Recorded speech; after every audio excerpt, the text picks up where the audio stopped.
Let's pray, please. Our Heavenly Father, we thank you for the privilege of coming together as friends, and thank you for the love we share among our group and we share for you. Ask that you bless this food. Be with each speaker as they speak. Use them, have them provide a message that's helpful. And we thank you for this opportunity in Christ's name. Amen. Amen. All right. Well, I'm going to hold the flag, and anyone that would like to can lead the pledge. How about you, Kibby? Kibby. Attention. Salute. Pledge. I pledge allegiance to the flag of the United States of America and to the republic for which it stands, one nation, under God, indivisible, with liberty and justice for all. Thank you. Thank you. I appreciate the opportunity to be here. As she said, I'm a minister, okay? So when I get this many people together, I'm going to preach a sermon, sing a song, and take up an offering. So I am a minister. I'm not a pulpit minister, meaning I don't have a church that I care for. My ministry is mostly people on the street. I have a ministry on Anderson University's campus where we work with students, do counseling, etc. with them, mentoring, trying to keep them off of drugs. I work for several organizations and meet with their people that are drug addicts. I teach Bible to a very large group of recovering drug addicts and alcoholics. So when I thought about using marijuana, I was very close to it. I'm a product of the 60s, okay? But I have never smoked marijuana. Even to this day, I have never smoked marijuana. And I'll tell you how I use marijuana in just a minute. But other than being a minister, I'm afraid I'm an outlaw. Webster defines an outlaw as someone who is running. They're someone who has done something evil or bad, and they're trying to keep from being incarcerated. Okay? And that's normally what we think about when we think of an outlaw. But if you continue to read, Webster says an outlaw is someone who is outside the benefit of law. They're someone who does not have the luxury of being protected by law, such as other people. And often it's just because maybe they're doing something that society is deemed bad. And that's what I am. I'm an outlaw. I was diagnosed in, yeah, thank you, so nobody come in and pick me up. Anytime I go to speak before a group, I kind of do like this, you know. And actually, to let you know, I have written numbers of senators, representatives, law enforcement, all sorts of people. They know what I'm doing, okay? They know that I'm using marijuana. So far, I've been fortunate that they haven't picked me up. But it is, it's a little nerve-wracking to wake up in the morning when your dog's barking and wonder if Sled's out there, especially when you're a minister. It's a little tough. All of the organizations that I help, they all know what I'm doing. So I'm not hiding what I'm doing. I do it to stay alive. Now, as I was saying, in April of 2015, I was diagnosed with idiopathic pulmonary fibrosis, or IPF. And you will notice that I have a little trouble breathing. What that means in layman terms is that my lungs are very sick. They're very sick. Idiopathic means of unknown origin, which means they don't know why I have it. I'm just one of the lucky ones. I've never smoked, never worked in an environment of chemicals, never taken drugs, which all of those things usually cause this type of illness. My parents never smoked. I lived in a smoke-free environment. I did have asthma as a child. That could possibly have something to do with it, but they don't know. So idiopathic is unknown. Pulmonary means, the lungs, okay? And then fibrosis means that my lungs are crystallizing. They're turning to stone. I have people ask me, well, is it painful? Well, yeah, just a little bit. It's kind of like being at the bottom of a swimming pool and you can see the light, but you just don't know if you got enough oxygen to get back up there. Or if you choke on a piece of popcorn or something, and you just don't know if you're going to live. My wife has watched me trying to clear my throat and wondered, who's going to make it? But it's tough. When I was diagnosed with IPF, the doctor told me I had perhaps 3 months to live. He said, occasionally you can live several years, but if you do, you're basically bedridden. That was in April, and I'll tell you, when that happened, and it doesn't matter what your religious beliefs are.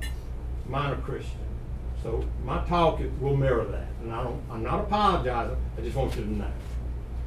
When I found that I was possible to be dead in 3 months, my wife and I never cried out in anguish. We never had a pity party. I personally never asked God to heal me. I felt beyond a shadow of a doubt that God had a particular purpose in my illness. There was something He wanted to do with it, and I still believe that. That was in April. They put me on a newly approved drug and said that it will not heal you. It may give you a little bit longer. The side effects were unbelievable. By September of last year, I had reached a point where I could not even do daily functions. I couldn't cut my grass, and believe it or not, I love to do that. I live out in the country. I like to hunt and fish. I couldn't do anything. My mailbox is about 60 yards from my house. I could not walk to the mailbox without stopping and sitting down. My wife would find me in the yard, in the backyard, front yard, driveway, in the road, just sitting there, trying to get air to get up. My body can take in the air or oxygen. It can't process it. So one of those pins that you can suck or whatever, inhaler. An inhaler won't do me any good. Oxygen won't do me any good. My lungs just won't work. I had reached a point by September that I actually lost control of my bladder twice in situations such as this. You think that's embarrassing? Unbelievable. My body organs were starting to just shut down. My colon wasn't working. The abdominal pain that I was experiencing was staggering. It was unbelievable. I had to carry drugs with me in my pocket everywhere I went. One, if I had a lot of pain, I was on hydrocodone. If the colon was trying to reject itself, I had another pill that I stuck under my tongue. If it had gotten too far, I had another one that I had to chew. It was unbelievable narcotics I was on. My doctor in Anderson at that time told me there was nothing they could do, that it was over, and that we should get ready. So my wife and I figured that Thanksgiving was my last Thanksgiving. Christmas was certainly not even going to be here for me. And if possibly I was alive by Christmas, I would have been bedridden because I was sick. And sincerely, I won't share all the stories because I don't want to bore you, but by the providence of God, people were brought into my life. I get phone calls 1 or 2 o'clock in the morning from someone that says, I got somebody you need to talk to. There's a doctor in Massachusetts you need to call. I get an email, call so-and-so at Emory. All these types of things. So I started researching, and I started using CBD oil. CBD oil is legal in South Carolina. You can actually buy it right around here, the health food stores and all. For me, and I know we're going to get into more technical stuff in a minute, but for me, there were 2 components of marijuana. One was a CBD oil, and the other was a THC.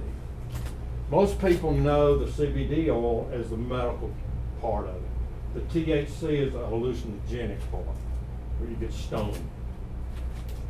Both of them are essential to good health. Both of them are. You just don't need as much of the THC as you would get if you were smoking, okay? I couldn't smoke marijuana because of my lungs. You can't smoke when you don't have lungs. So I was just orally taking the CBD. Went to my doctor in Anderson and he said, do what you want to do, but it's not going to help. You're dead. I took the CBD oil, and after just maybe 2 weeks, I realized that it was really helping. But my doctor that I was talking with out of Massachusetts, she said you have got to get into the THC, or what we call full plant usage. But I couldn't smoke it. So what I do is I take, and it's really, it's an art to it. I use the blossom from the female marijuana plant, okay? I take that and I grind it up real fine into just like powder, pepper or something. Then I put it in a bowl. This is it's a medical instrument. I put it in a bowl and it's heated. I control the temperature. The higher the heat, the higher the THC, the hallucinogenic. I have practiced and worked with it and experimented with it to the point where I'm able to get an awful lot of the CBD oil. I've been told by doctors that the dosage I'm taking is about 500 times stronger than what you would buy in the health food store. So it's very strong.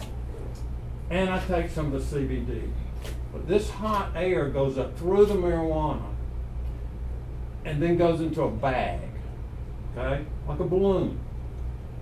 The bag then expands, and when it's full, I just pull it out, put my finger over the little knob, and then I inhale it. Just like that, until the bag's empty.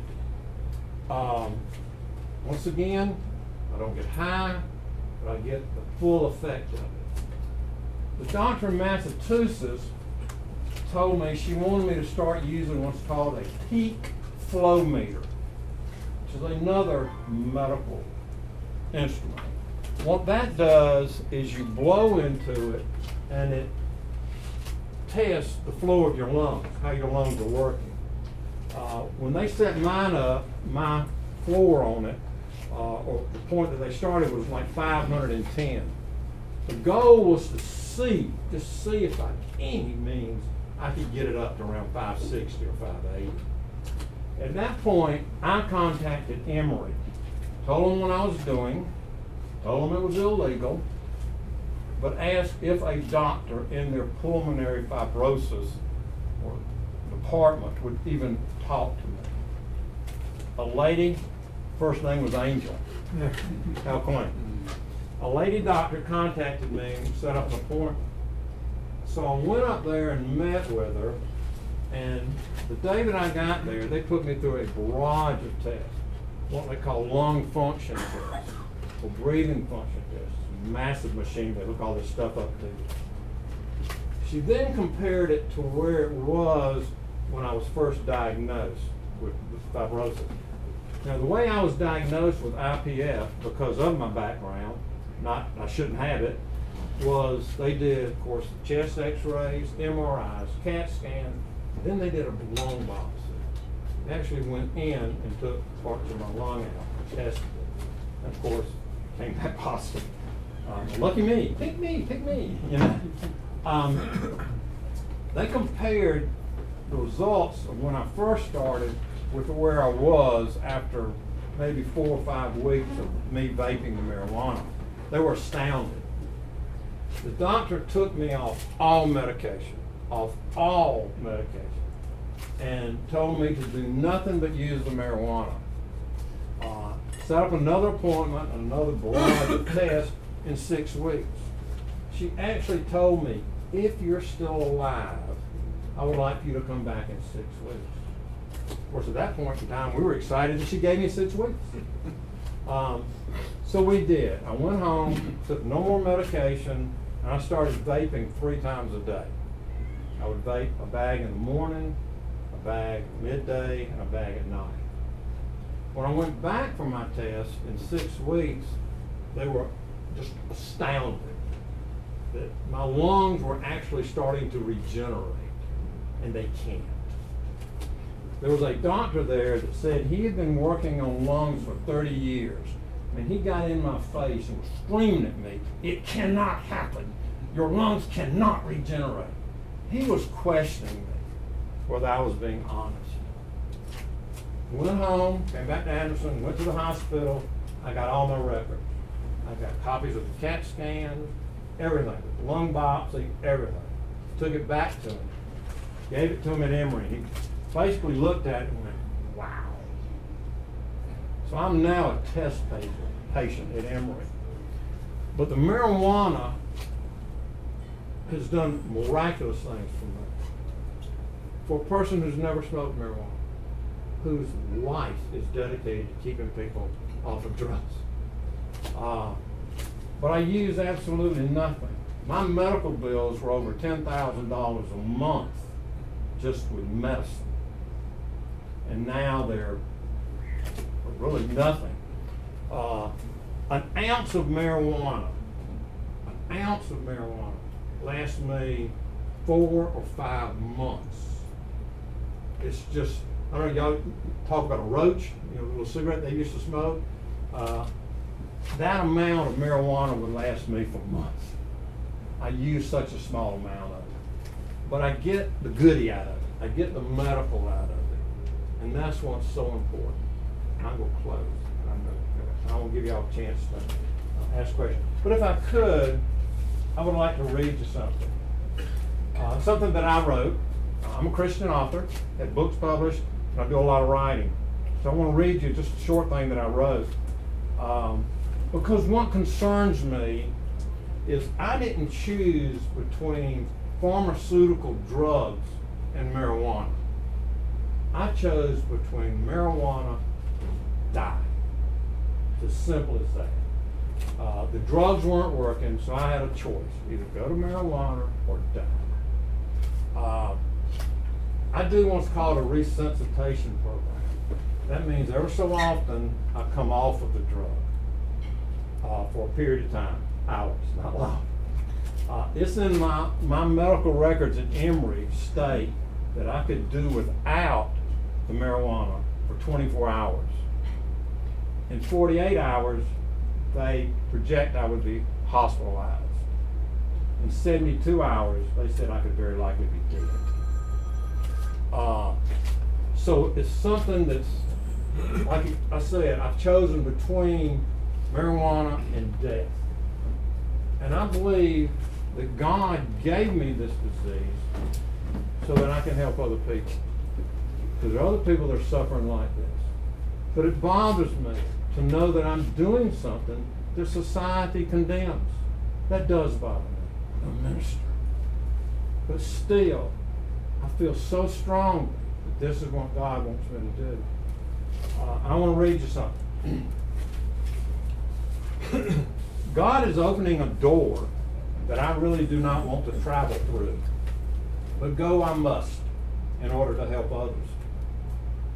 God will not ask me to pass through a door that contradicts anything in His Word. He will not open a door that will require compromise or disobedience to His law. We must be cautious that God's law is not compromised by man's law. Is it the will of God? Is it an opportunity to help others?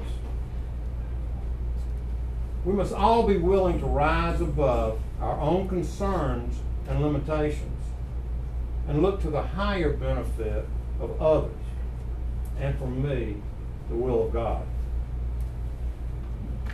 And I want to ask y'all, what if God presented a door to you, opened a door where you could go through and maybe help hundreds of thousands of people, but it was illegal? Would you go through that door? Martin Luther King Jr., quoted one time. He said, if you don't have anything that you're willing to die for, then you have no right to live. That's pretty strong. But if you don't have anything, if you're not so committed to something that you're not willing to die for it, you have no business to live. There comes a time when we must squelch the fear inside and take a stand and be recognized. A time when we must be seen not only through the eyes of those who approve or support us, but through the veil of preconceived ideas of those who want to condemn us. We must be heard not only by those eager for our message, but we must speak loudly enough to be heard above the racket of the sneering throng. We must be willing to be politically incorrect and unpopular as we speak the truth.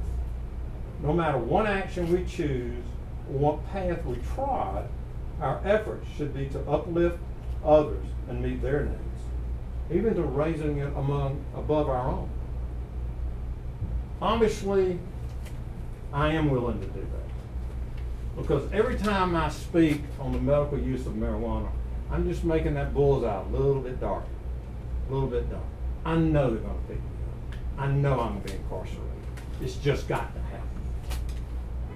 But I have something that I'm willing to do that for, to help other people.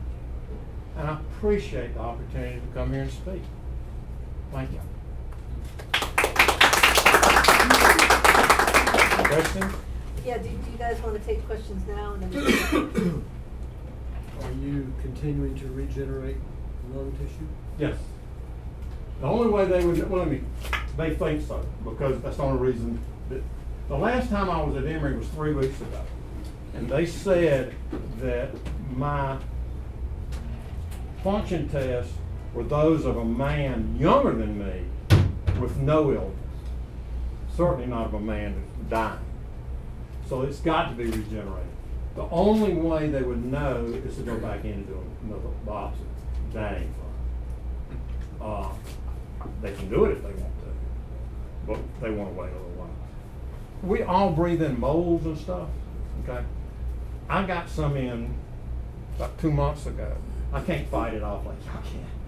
So I got deathly ill. I got a respiratory infection. They really had to treat it heavily with antibiotics. But what Emory kept telling me was, do not stop vaping, whatever you do. And so we got through the infection with pharmaceutical drugs and marijuana. So it doesn't have to be one or the other. But I haven't had a hydrocodone, a pain pill, I don't even know how long. I don't remember the last one I had. But I would wake up at nights in so much pain that I'd be on the floor. I could not even walk. In so much pain. Yes, sir. But if your prediction comes true and the popo shows up, you're done. Because they're not going to let you make it in jail. No, they won't. I'm hoping that all they'll do is take me in, keep me 24 hours, find me and send me home. And let me tell you, I don't sit in a chair and die. I go into horrible breathing convulsions, diarrhea. It's unbelievable what happens to me when I'm not on it. They're not going to want me. They ain't going to want to clean up. They'll find you out themselves. When you're saying, like, you don't have very much anyway in the first place, it's not like you've got a whole room full of marijuana that you're doing it. Why do you, I guess, what would be the purpose of them coming after you? Because they don't, right now it's like almost like misdemeanor or something like that if you have just very little amount. So that's what I'm told, and that's what my wife keeps saying. It still makes me nervous. oh yeah, yeah. Actually, It's illegal. I was speaking to a group of sheriffs recently, and one of them told me, we got bigger fish to fry than you. I think he meant it kind of degrading, but I'm going, yes, works for me. So I don't know. And that's what you hear from a lot of them. They're not so much worried about even the kids that are doing a little bit, they're looking for the They are. truckloads coming through and those. And I don't- Dealers. Yeah, I don't buy my marijuana on the street. Of course, groups like this. Anytime I speak, y'all don't have to do it tonight, trust me. Somebody will come up to me afterwards and go, "Don't run out, call me." And what I get is in medically sealed bags.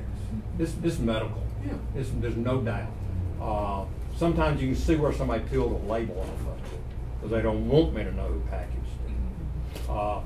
I'll be, this time tomorrow night, Lord willing, I'll be in California. I'm speaking to a group out there about some other things, but I've got some family issues, illness. And I'm going to be treated out there by a doctor. I went through Emory, you know, we can't tell you to call Dr. So-and-so, you know, because it's illegal for us to tell you that. What was his name again? I wouldn't say that. He's a friend of mine. Yeah, so I'm going to be treated when I get there. A machine has already been shipped out there for me to use, so I'll be vaping in California.